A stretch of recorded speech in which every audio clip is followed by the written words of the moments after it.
નજર કરીશું આજના મુખ્ય સમાચાર ઉપર। તો સુરતથી સમાચાર સામે આવી રહ્યા છે। સુરત એસઓજી પોલીસને મોટી સફળતા મળી છે।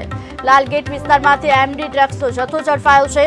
અંદાજિત 1 કિલો એમડી ડ્રગ્સનો જથ્થો ઝડપાયો છે। અંદાજિત 1 કરોડનું ડ્રગ્સ હોવાનું હાલ સામે આવી રહ્યું છે। 2 બાઇક કબજે કરવામાં આવી છે, જો કે આરોપીઓ ઘટનાસ્થળેથી ફરાર છે।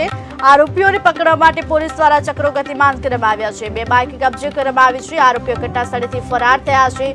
અંદાજિત 1 કરોડનું ડ્રગ્સ હોવાનું હાલ સામે આવી રહ્યું છે। 1 કિલો એમડી ડ્રગ્સનો જથ્થો હાલ ઝડપી પાડવામાં આવ્યો છે। જોકે એમડી ડ્રગ્સનો જથ્થો ઝડપાયો છે। સુરત એસઓજી પોલીસને સૌથી મોટી સફળતા હાથ લાગી છે। લાલગેટ વિસ્તારમાંથી એમડી ડ્રગ્સનો જથ્થો ઝડપાયો છે। અંદાજિત 1 કિલો જેટલો એમડી ડ્રગ્સનો જથ્થો ઝડપાયો છે।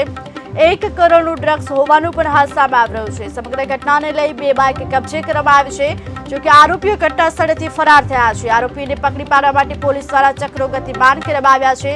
2 બાઇક કબજે કરવામાં આવી છે। ડ્રગ્સનો જથ્થો પણ કબજે કરવામાં આવ્યો છે। અંદાજિત 1 કરોડનું ડ્રગ્સ હોવાનું પણ હાલ સામે આવી રહ્યું છે। 1 કિલો જેટલો એમડી ડ્રગ્સ સાથે 2 બાઇક હાલ કબજે કરવામાં આવી છે। સુરત એસઓજી પોલીસને મોટી સફળતા મળી। લાલગેટ વિસ્તારમાંથી એમડી ડ્રગ્સનો જથ્થો ઝડપી પાડ્યો છે, જોકે આરોપીઓ ફરાર થઈ ગયા છે। અંદાજિત 1 કિલો એમડી ડ્રગ્સનો જથ્થો હોવાનું પણ સામે આવી રહ્યું છે। 1 કરોડની કિંમતનું ડ્રગ્સ હોવાનું પણ હાલ સામે આવી રહ્યું છે।